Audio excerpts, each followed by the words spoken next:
So tell me more about Game Quitters. How did it start? So it's the largest support community for video game addiction. Okay.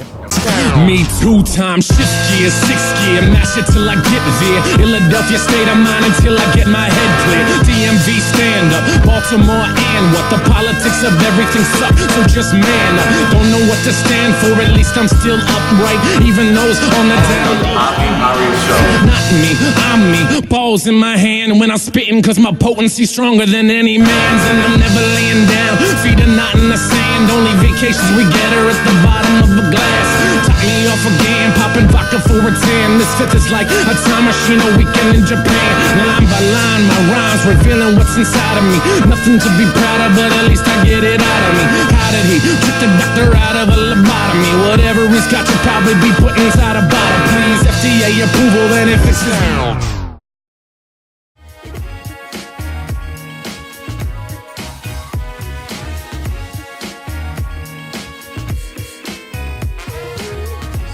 Thousand members a month in 79 countries around the world. Wow. So is that like a Facebook community? Not Facebook. It's we have a YouTube channel, we have a free community forum, and we also have an online program, a video course that people can go through to get the help that they're looking for. Okay. So it's really actually trying to just, if someone has a video game addiction, be able to serve them in a way that really helps them actually transform their life. How did this start? I mean, it's like people, so in a layman's language, people who play a lot of video games and they want to, are they shying away from the real world and trying to get into this world? And yeah, so, in my case, I was bullied a lot growing up. And when I was being bullied, I didn't really feel very safe at school. I didn't feel very safe on my hockey teams. And so I could escape into games. Right. And online, not only was it fully immersive where I could do it for hours and hours and hours, but it was also something that I had a lot of control over. So if someone was bothering me online, I could just block them. I could play a different game. I could get away. Whereas at school, I had no sense of control in that way.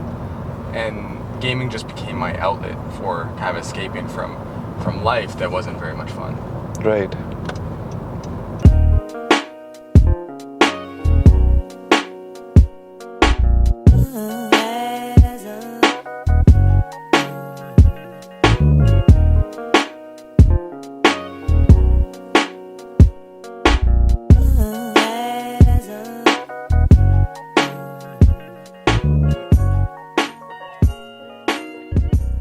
Conversation around video game addiction has shifted to be actually about the addiction instead of what it was traditionally, which was violence in video games that really culminated in the school shootings. Right. So, imagine in the 90s of all the school shootings that were happening. Right. People began to say video games make people violent, they make them go and shoot up schools, which research just doesn't support. Right. But the dominating narrative in the media has been video games make you violent. And that's an important conversation to have, but in my community, it doesn't help my community at all. Sure. Because my community doesn't actually resonate with that anyways.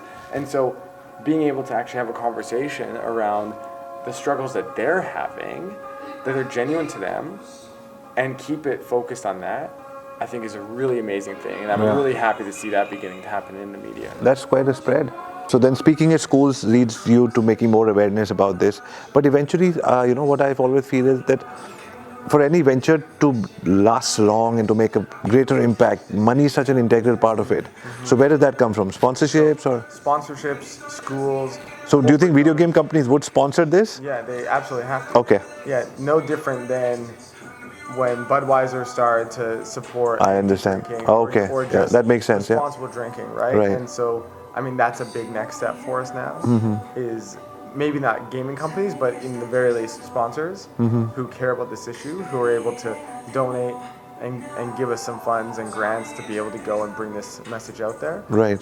But I also want there to be a very sustainable infrastructure below that, where regardless of whether we have donors or not, it's still a sustainable venture and we're able to have the impact that we want. The reason why people come to us saying, hey, I want help, is because we're on YouTube. We're on Reddit. We're in these places where they can find us. Right? So marketing, content has been huge for us. When people search how to quit playing video games, they find us. that makes a big difference because that person's actually searching for help. Right. Right? So I believe amplifying our message, getting out there more, absolutely. We have the right opportunity, and it's just being patient, I think, is big for us right now. Continuing to do the work, continuing to work hard, continuing to get infrastructure set up so that we can take on these different people who come to us, but just being patient too. Got it. So people are kind of talking about, what do you guys do to prevent burnout? How do you know if you're pushing yourself too hard? What do you do if you feel burnout coming? Because one of the challenges that they have is that, when they begin to develop new habits, they take on a lot. And that can be difficult, and you start to, maybe... But burnout during the detox, okay. Yeah. Maybe, they've started to try different projects or hobbies, or they have new goals, but sustaining them long term can be difficult. And that doesn't just apply to them, that applies to everyone.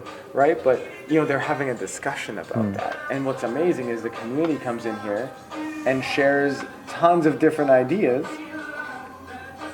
for people to be able to move forward. And so how do you reach out to schools? Through your TED Talk is obviously a great achievement.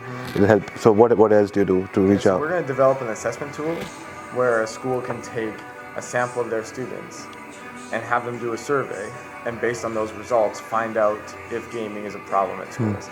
Because I speak to superintendents, and they tell me gaming's not a problem for my students. And I say, well, research shows that 13% of your students have a gaming addiction, and the largest demographic for me in our community is college students. Because they're able to get away with it in high school, they get to college, now they start to fail out of college. Right. And unemployment rates for men in their 20s who have not graduated college are rising sharper than any other group. So this is a problem that we need to actually be talking about in schools. Right. But schools aren't aware that it's a problem. So we're going to develop a tool where schools can just evaluate their students and be able to find for themselves if it is or is not a problem. Right. No, they're going to find a problem. Sure. And now they're motivated to bring us in. Right. So families, so obviously your mission is also going to be to make sure that you reach out to more families so they're aware of what's happening. Absolutely. And then use technology responsibly. It's not only video games you're saying, right? It's video games, it's the internet, it's porn, it's social media. Right. I believe video games is just a topic. We all have that vice, whether it's drugs or alcohol, anything like that. People struggle with unhealthy habits. Right. It's a very natural part of our process. But getting really aware of what is happening and why, and being able to leverage those insights into channeling our talents in this direction instead of this direction. Right. Right? Gamers play for 16 hours straight. They're incredibly focused. They're not lazy. Right. If they applied that to business, or applied that to learning to travel, or surfing, or any other activity, that would make a significant impact. It's just they're channeling it into just mindlessly gaming for hours and hours, or mindlessly browsing the internet, and not actually being productive.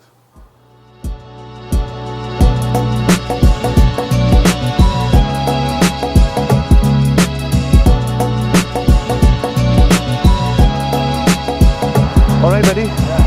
Really appreciate this. Not at all. Thanks a lot. Yeah, it's great to. Thanks a lot. And hi, it's a beautiful day in San Diego, sunny California, and meeting the last few days was meeting a lot of entrepreneurs. The best thing that I realized, and it was a realization for me, many of us entrepreneurs around the world are looking at success monetarily, which is important for survival and everything else. But it was crazy to meet so many entrepreneurs for whom success and the milestones for success was community building, engagement with their people, serving, giving back, and all of those things. And they said the money automatically follows. Now, for a large extent, I think that is so true.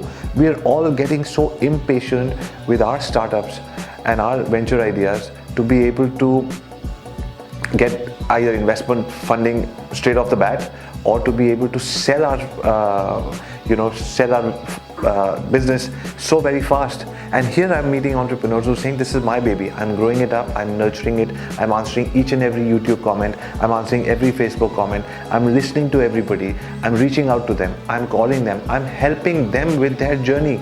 And what are you getting in return? I'm building a community. I'm building sub-leaders.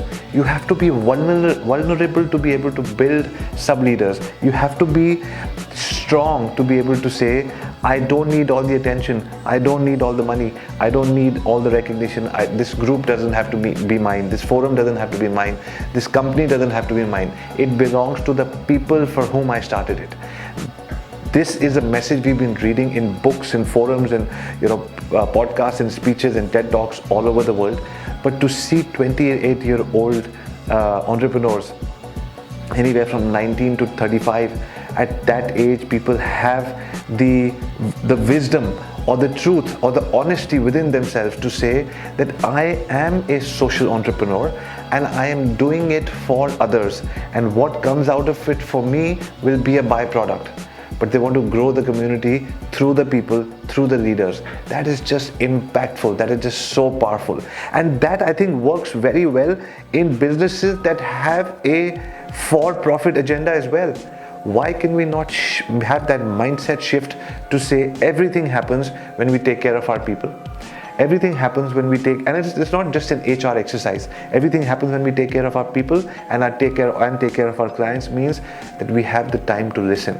I always say that if you're walking into the office, the first thing you want to do is put your bag down and go and meet everybody. So I have 100 people in my office. So what? Go and meet everyone. It takes 20 minutes. Those are the people who are driving the business. You don't have time for them, then why are you? How come you're busy? Number one. Number two. Remember your clients, remember their birthdays, remember their anniversaries. And the most important thing is, when you say, how are you to someone, mean it and take the time to listen to the answer. Many a times people just want to be heard. Clients leave companies when they feel neglected or not heard. People leave companies when they feel neglected or not heard. The only way to build an entrepreneurship, the only way to build a company, the only way to be successful is to get all your stakeholders together. And as a leader, your job is to ensure everybody is being heard, everybody feels relevant, everybody feels cared for. And so that was the message for the day. That was my learning for the day. I wanted to share it with you through this short video. I hope you like it. Take care.